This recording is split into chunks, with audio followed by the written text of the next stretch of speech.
Hey there, it's Pastor MP here with this edition of the St. Mark Spark. Today is Wednesday, April the 28th, and we are in the fourth week of Easter.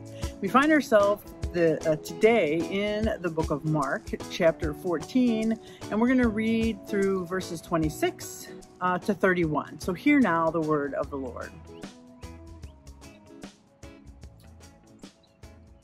After singing songs of praise, they went out to the Mount of Olives. Jesus said to them, "You will all falter in your faithfulness to me. It is written, I will hit the shepherd, and the sheep will go off in all directions.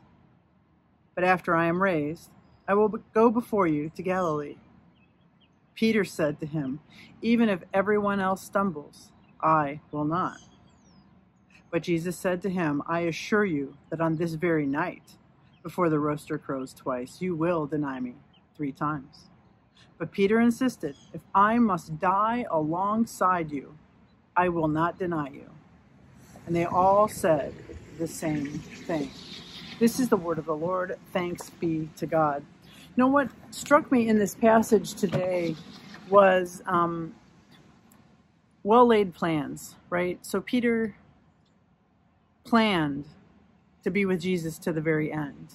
And he even made great strides. He went with him to the garden. He went with him, followed them to where they took Jesus to be questioned and to be beaten as he was arrested and questioned for his eventual crucifixion. But there was some unpredictability to those best laid plans. And we read throughout the Bible, throughout the Gospels, that Jesus insisted on telling them that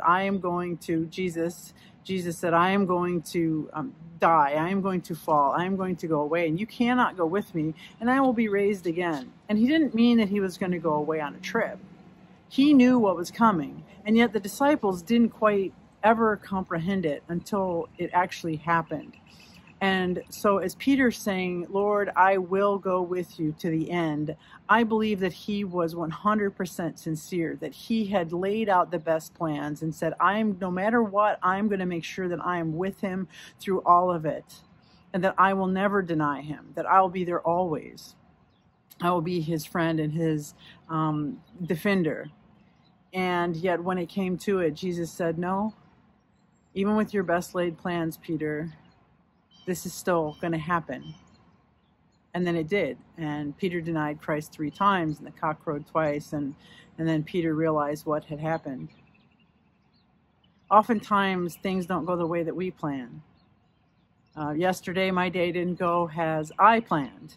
And I had a best laid plan, an agenda of things to do, and unpredictable things happened. Sometimes those things are unpredictable good, sometimes they are unpredictable bad or negative, and sometimes they're just unpredictable extra things that happen. And so our best laid plans oftentimes don't turn out the way that we intended them to. The good news, the great news, the gospel news is that at the end of the story with Peter, Jesus met him on the beach and said, "Peter, you are my own. You will feed my sheep. You will tend to my sheep. You will lead them, feed them, tend them. You are one of my own. You are my flock." And this gives me hope, and hopefully it gives you hope, that even though our best laid plans to do whatever it is, to be with a friend, to defend someone, to go down those lines that we have laid out and say, we will not defer from them, we will not deter from them, we will not be knocked away from them in any way, shape, or form, that when that does happen, Jesus Christ has us. Jesus is there calling us back to his own, saying, "You are mine, you are my beloved child, you will be mine, and I have a purpose for you, and that I love you." So hopefully, friends, this bit of good news touches you in some way, shape, or form, and that when your plans are derailed, this sense that Jesus is always with us and loves us no matter what will help to comfort you and guide you. Peace be with you this day and forevermore, and I'll see you soon.